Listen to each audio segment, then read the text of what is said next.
Gabriel Paulista, sobre Matheus Pereira e sobre o glorioso Pedro Milans, que eu vi aqui, que jogou a última vez, eu estava vendo hoje, antes de entrar no programa aqui, que eu acordo cedo, ele jogou no dia 30/11, a última partida, 30/11, 30 de novembro, última partida Nacional e Peñarol, pelos playoffs da Liga Uruguaia. Então, ele tá jogando, né? Apesar dele ter rescindido com o Peñarol, mas ele rescindiu no final do ano, mais ou menos o que o Angileri fez com o Corinthians, acabou o contrato dele, mas no caso do Milans, ele rescindiu mesmo, né? Ele tinha contrato e rescindiu, mas jogou até o final do ano normalmente. Esse Pedro Milans aí, que eu confesso que não conheço, 3 contratações por enquanto. O que você achou? O que você tá achando da janela?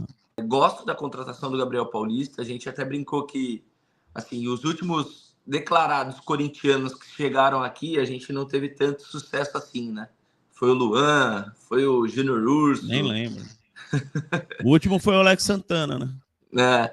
E aí eu falei que eu gosto, principalmente porque é um cara assim que não estava nem aí para propostas de outros times, não estava nem aí se estava abrindo mão do que ele tinha para receber lá no Besiktas, não estava nem aí para o salário que ele ia ganhar. A minha impressão é que ele falou para o Corinthians assim: eu tenho um propósito de jogar aí, papel em branco, vocês me dão um salário aí, eu vou aceitar e já era. Vamos jogar aí no Corinthians.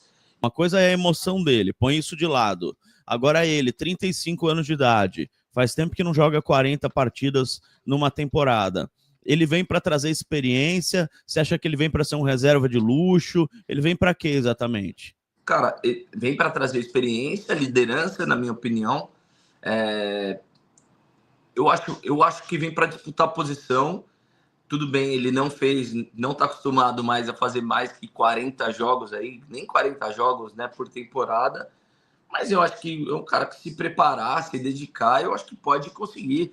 E é isso, né? Ele vem e reveza ali com os caras. Eu vi você postando, né? Se ele fizer 20, 25 jogos aí, acho que foi esse número que você usou, ele já entregou, né? E é isso, que a gente reveze então, que ele esteja pronto para quando o André Ramalho, o Gustavo Henrique não estiverem prontos para jogar. E como eu falei, assim, o custo-benefício eu acho que no papel é muito bom. Vamos ver se ele entrega dentro de campo. Tipo, por exemplo, um jogo contra o Bragantino agora, quinta-feira, seria um jogo bom para ele, se ele tivesse ok, porque depois tem o São Paulo.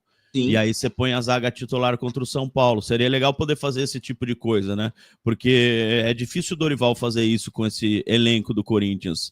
Ele tira um jogador titular, o reserva não tá à altura, né? Ele pode pôr o Tchoca contra o Bragantino para ocupar o lugar do André Ramalho, mas a torcida já fica com o pé atrás, né? Se tivesse o Gabriel Paulista já seria diferente, já teria um jogador mais experiente ao lado do Gustavo Henrique ali, né? Corinthians resolve pendências e avança por empréstimo do zagueiro Félix Torres ao Inter. Aí você tá, porra, que legal, né? Félix Torres vai pro Inter, tal, nos livramos do Félix Torres, tal.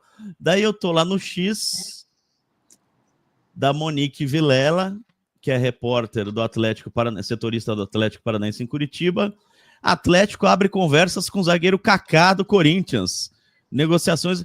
Porra, como disse o próprio Gabriel Paulista, se eu estou num sonho, eu não quero acordar, Márcio Ramos. Félix e Kaká já foram? Ainda não.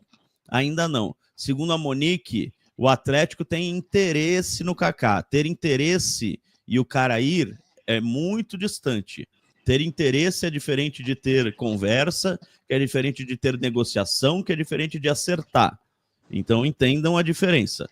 Segundo ela, tem interesse. Tá? Eu estou brincando aqui, mas é difícil acontecer. Pode acontecer, mas está muito no inicial ainda.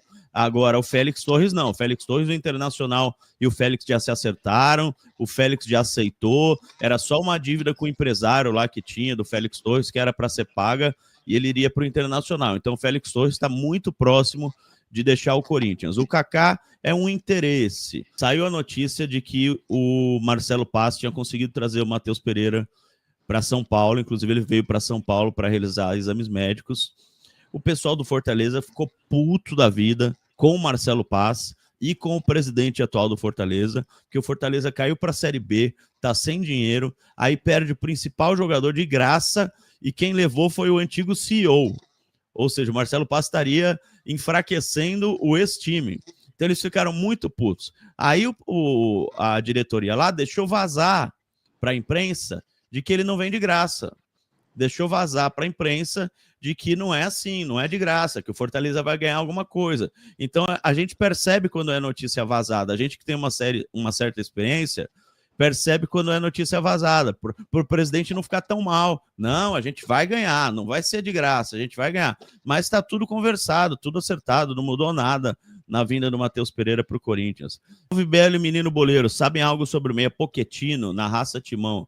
Eu acho difícil o Pochettino vir, o que você acha? Cara, que faz parte dessa linha de raciocínio aí do Matheus Pereira, né? Assim, conhece bem o Marcelo Paz. Marcelo Paz pode ter ido atrás dele lá para saber se ele viria, mas é um jogador também que eu não vejo com muita qualidade assim para mudar o elenco do Corinthians, para mudar o patamar do Corinthians. Fato é que a gente precisava de um cara assim para ser a sombra do Garro, né? Mas o Matheus Pereira chegando, acho que dando essa segunda chance pro Pirulão aí, acho que a gente já fica bem também. O Pochettino, dependendo do valor, eu não faria esse investimento, Belo. Cara, o Matheus Pereira no Fortaleza, ele estava jogando, pelo menos os jogos que eu vi do Fortaleza, mais como um terceiro homem de meio de campo do que na posição do Garro. Ele estava jogando mais como um volante, assim, um pouquinho atrás do meia, do que como um meia armador. E eu conversando com os dirigentes do Corinthians depois da partida contra a Ponte Preta, eles falaram assim, a gente quer contratar um meia, um lateral direito, eles falaram meia, não falaram volante.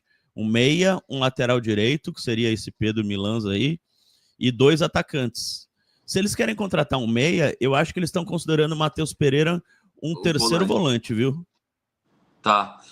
Assim, eu pesquisei também com um amigo meu que é torcedor do Fortaleza, perguntei para ele do Matheus Pereira, ele falou, cara, a torcida gosta, tem o carinho aqui do torcedor, porque fez uma reta final boa de Campeonato Brasileiro, apesar do rebaixamento, ele foi um dos poucos destaques positivos ali do time, só que também é a questão da intensidade, né? Um cara que combate pouco, um cara que às vezes parece que é lento dentro de campo. No futebol de hoje, você precisa de mais imposição física, você precisa ganhar mais duelos, enfim. E eu via o Matheus Pereira como esse cara mais armador, assim. Foi como ele saiu daqui, né? Inclusive ele sai meio queimado pela cavadinha na final da Copinha, mas ele faz um puta golaço naquele jogo, né?